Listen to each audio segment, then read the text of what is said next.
अनियमित संविदा एवं दैनिक वेतनभोगी कर्मचारियों से संबंधित 2 महत्वपूर्ण अपडेट प्राप्त हो रही है। जानकारी में आगे बढ़ने से पहले जो साथी पहली बार चैनल पर विजिट कर रहे हैं, चैनल को सब्सक्राइब कर लीजिए, बेल आइकन को प्रेस कर दीजिए, जिससे समस्त प्रकार की जानकारी आपको लगातार इस चैनल के माध्यम से मिलती रहे। सभी साथियों को नमस्कार। जैसा कि आप सभी को पता है, छत्तीसगढ़ के मुखिया श्री भूपेश बघेल जी के द्वारा नियमितीकरण के संबंध में पत्रकारों को जवाब देते हुए कहा गया था कि अभी कर्मचारियों का डाटा इकट्ठा किया जा रहा है।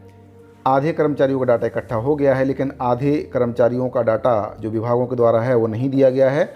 डाटा इकट्ठा होने के बाद अनियमित संविदा दैनिक वेतनभोगी कर्मचारियों के नियमितीकरण पर फैसला लिया जाएगा। इसके संबंध में छत्तीसगढ़ संयुक्त नियमित कर्मचारी महासंघ के प्रदेश अध्यक्ष श्री रवि गढ़पाले जी के द्वारा बताया गया कि 4.5 साल में मुख्यमंत्री जी के द्वारा नियमितीकरण के नाम पर केवल कमेटी बनाई गई है, जो डाटा इकट्ठा अभी तक नहीं कर पाए हैं। इसीलिए अब महासंघ के द्वारा निर्णय लिया गया है कि 26 मार्च 2023 को मुख्यमंत्री निवास का घेराव करेंगे और सभी कर्मचारी संगठन अपने अपने कर्मचारियों का डाटा लेकर प्रशासन के माध्यम से मुख्यमंत्री जी को डाटा सौंपेंगे।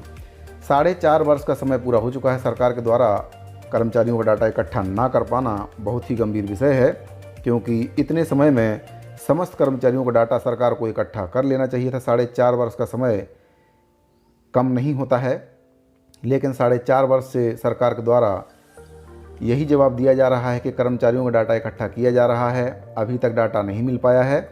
22 विभागों के द्वारा डाटा अभी तक अप्राप्त है, ऐसा मुख्यमंत्री जी के द्वारा बताया गया है। आप देख सकते हैं, अनियमित संविदा एवं दैनिक वेतनभोगी कर्मचारियों का डाटा कर्मचारियों के द्वारा जो सौंपा गया है, समस्त विभागों के संगठनों के द्वारा डाटा दिया गया है। ये समस्त कर्मचारियों का अपडेटेड डाटा है। इसको अगर आप चाहें तो वीडियो के डिस्क्रिप्शन में टेलीग्राम चैनल का लिंक दिया गया है, वहां पर इस पूरे डाटा को मैं अपलोड कर दूंगा। वहां पे आप जाकर अपने विभाग का, संगठन का नाम और आपके जो विभाग में कितने कर्मचारी कार्यरत हैं उनकी संख्या इसमें दी गई है। समस्त विभागों के संगठन प्रमुखों के द्वारा यह डाटा दिया गया है।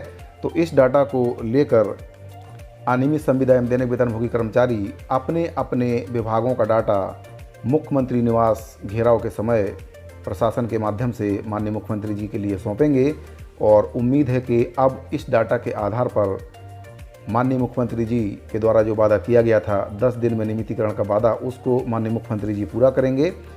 अनियमित संविदा दैनिक वेतनभोगी कर्मचारी कई वर्षों से विभागों में अपनी सेवाएं देते आ रहे हैं। किसी का 5 वर्ष, 10 वर्ष, 15 वर्ष, 20 वर्ष, 25 वर्ष और किसी का 30 वर्ष भी विभागों में सेवा देते देते हो गया है। इसमें कई कर्मचारी ऐसे भी हैं जिनका विभागों के द्वारा छटनी कर दिया गया है। कांग्रेस के जन घोषणा पत्र, वचन पत्र, दूरदृष्टि, पक्का इरादा, कांग्रेस करेगी पूरा वादा के बिंदु क्रमांक 11 एवं 30 में समस्त अनियमित संविदा दैनिक वेतनभोगी कर्मचारियों को रिक्त पदों में नियमितीकरण करने की बात कही गई थी। किसी की भी छटनी नहीं की जाएगी, ऐसा भी इनके द्वारा कहा गया था। लेकिन अभी जो डाटा प्राप्त हो रहा है उसके अनुसार 21,147 कर्मचारियों की छटनी विभागों के द्वारा कर दी गई है और जो अनियमित संविदा एवं दैनिक वेतनभोगी कर्मचारियों का डाटा इकट्ठा किया गया है उसमें जो अपडेटेड संख्या है 1,62,277 कर्मचारी विभागों में अपनी सेवाएं देते आ रहे हैं।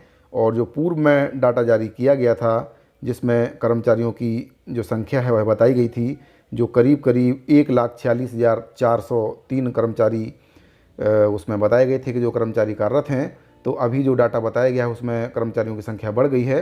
तो इस डाटा को आप वीडियो के डिस्क्रिप्शन में टेलीग्राम चैनल का लिंक दिया गया है, वहां से आप इसको देख सकते हैं। यह डाटा उपलब्ध कराया गया है महासंघ को। इसमें किसी भी प्रकार की त्रुटि होने पर जो भी कर्मचारी हैं, जिस भी विभाग का डाटा इसमें गलत हो या किसी का छूट गया हो, तो किसी भी प्रकार की त्रुटि अगर इसमें लगती है तो दिए गए मोबाइल नंबर पर संपर्क करके उसको अपडेट करा सकते हैं। साथियों, अगर आपको ये जानकारी अच्छी लगी है तो वीडियो को लाइक कर दीजिए। मिलते हैं अगली वीडियो में। धन्यवाद।